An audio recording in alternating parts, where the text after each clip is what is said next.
The bombing suspect and the man arrested for the stabbing spree in Minnesota, both flying under the radar until they carried out these attacks. So how do we find the next person with this in mind? New Hampshire Senator Kelly Ayotte is a Republican on the Homeland Security Committee. Senator, welcome. Good to have you with us this morning. Thanks, Martha. Good you go through some of this, and in hindsight is always 2020. You look at the trips to Afghanistan, the trips to Pakistan, the increasing sort of fervor that he had that developed into radicalization, and yet we always have to work backwards from these details in all of these cases.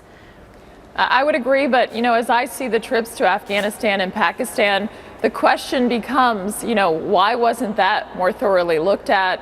I think right now, did he have ties with any of the extremist groups that are there, a number of terrorist groups that are in those countries?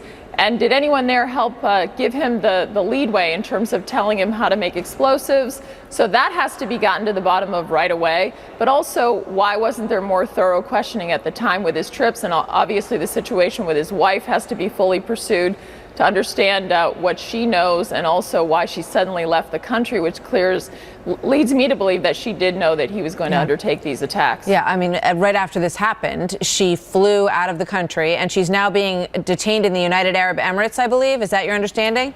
That's my understanding of it. And, I think raises real questions when someone, even though he had family ties there in Afghanistan and Pakistan, we know the Taliban, Haqqani network, presence of ISIS in those countries, and those raise real questions, and we need to get to the bottom of it. And why at the time with that red flag, if he came back from those countries and was acting differently, why wasn't that reported? And also, why didn't we figure that out at the time? Yeah, why? I mean, you look back at some of these cases, you look at Tamerlan Tsarnaev, who had been interviewed by the FBI twice, right. Went back and forth to Chechnya. Then you have Saeed Farouk and Tashfin Malik, the San Bernardino killers, and Omar Mateen in Orlando, all of whom, when you look back at it, have sort of triggered some wires along the way. But, you can understand when you look at law enforcement, you look at the FBI, the way the rules are laid down, they are very restricted in terms of what they can do. Is there a way to make it somewhat easier within the laws of this country to keep a tab on these people?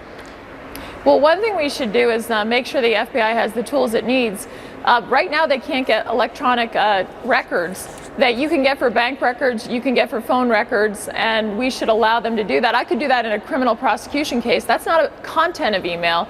But for example, as I look back at that Orlando situation, there really should have been more pursuit also of what the presence of that individual was online, that terrorist. So I think that we have to give them the tools that they need. I also think it's really important in these circumstances, as Rahmani is being interviewed, that he is in a situation where we're not giving him Miranda rights. We need to know what he knows, right? So hopefully he's not being told you have the right to remain silent.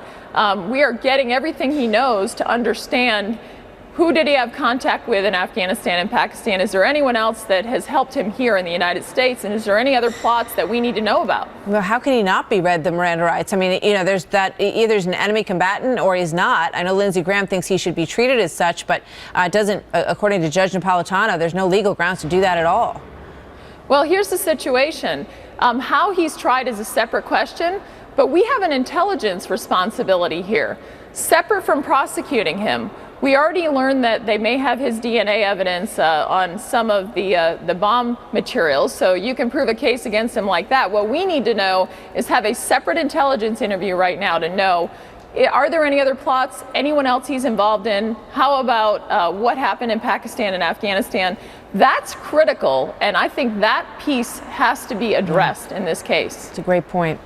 We have to get better at doing this. There's just no doubt about it, because you look at these cases, one after the other, and there has to be a way. People think their privacy is so impinged upon in this country and that everybody's watching what they're doing on the internet, but the crazy truth is that they're not, because nobody's watching what any of the people that we just put on the screen were doing on the internet, correct?